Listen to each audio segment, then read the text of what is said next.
My name is Manuel, and this is the small and annoying Goulash.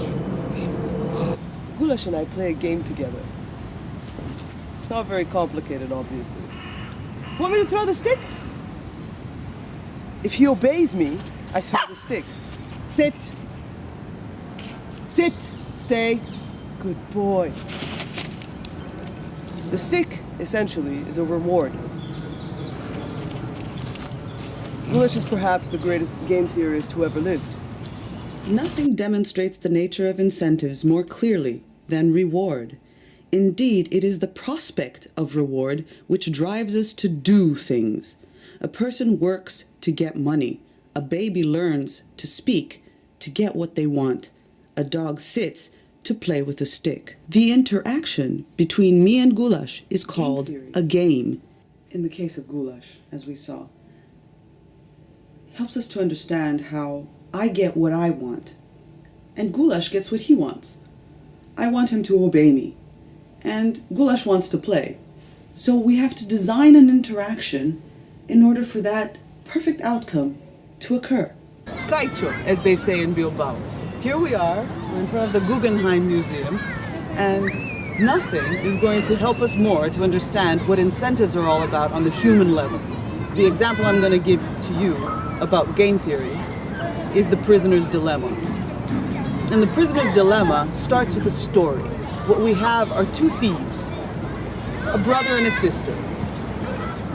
And what they do is that they come to the Guggenheim Museum and they decide that they're going to steal the big flower dog.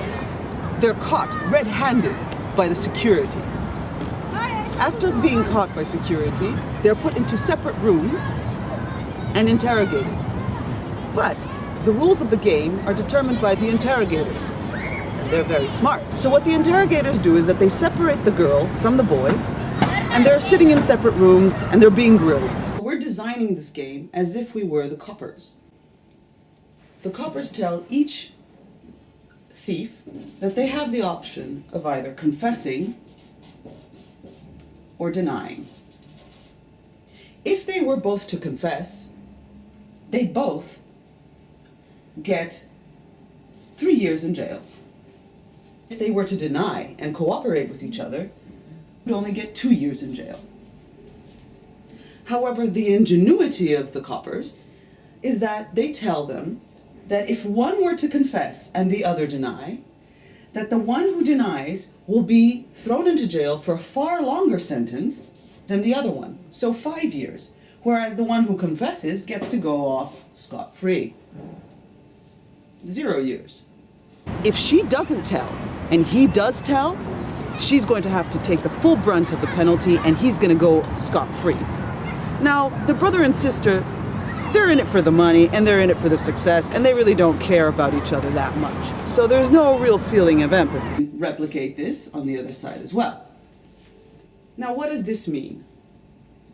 What this tells us is that, in fact, no matter what the sister does, the brother always prefers to confess. If the sister confesses, the brother can either confess or deny. And these are the years in jail that he gets. If he confesses, he gets 3 years. If he denies, he gets 5 years.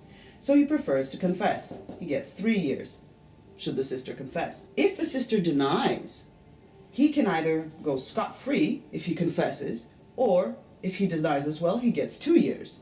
So again, he prefers to confess. The best way to understand what's going on is to remove the prison sentences and think about what they mean in words. If they both confess, they get punishment. They're punished for their lack of cooperation. If they both deny, they receive the reward sentence for cooperating with each other. Whereas if one denies and the other one cooperates, the one who denies gets the sucker's payoff because he was trying to cooperate, whereas the other one defected and did not cooperate with him. And so the one who confesses, in fact, has the temptation to defect. And the same holds true, in this case, for the other party. But now it's just the payoffs are reversed.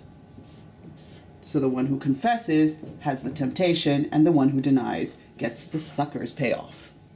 So what? This is interesting, this is cute, we saw a dog, we saw art, and now we understand what's going on in the matrix and how to actually analyze this interaction. But how is this even relevant to our lives? Okay, let's take a very topical example. Let's say Brexit.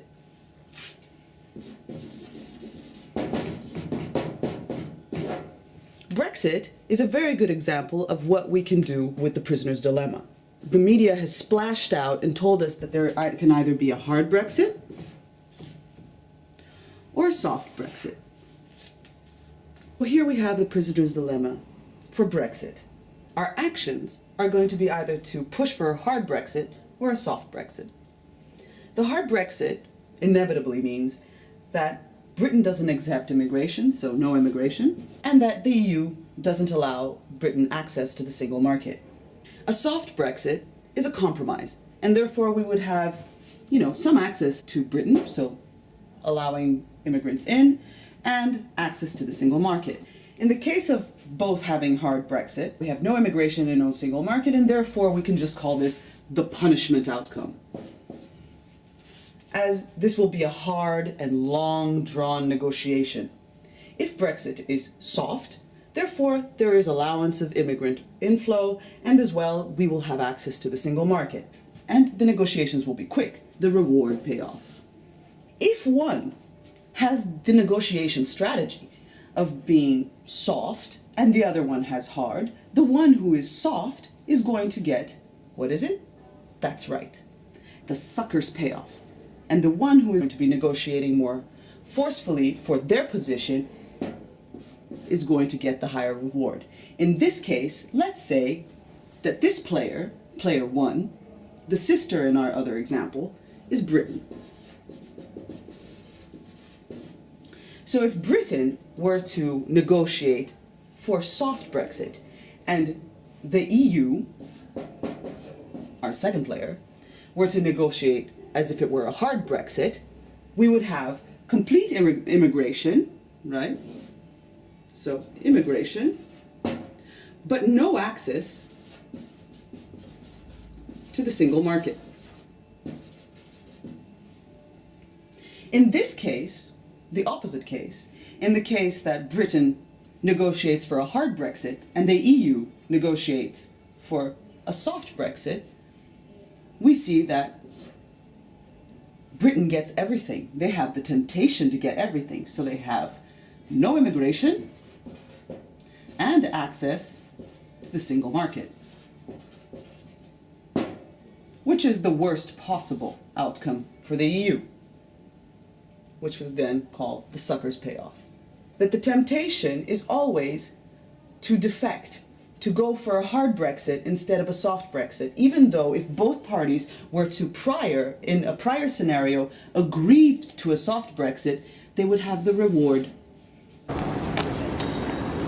Perhaps this is the most important lesson from game theory, which is incentives dictate everything, and it helps us to understand human behavior and why people act the way they do.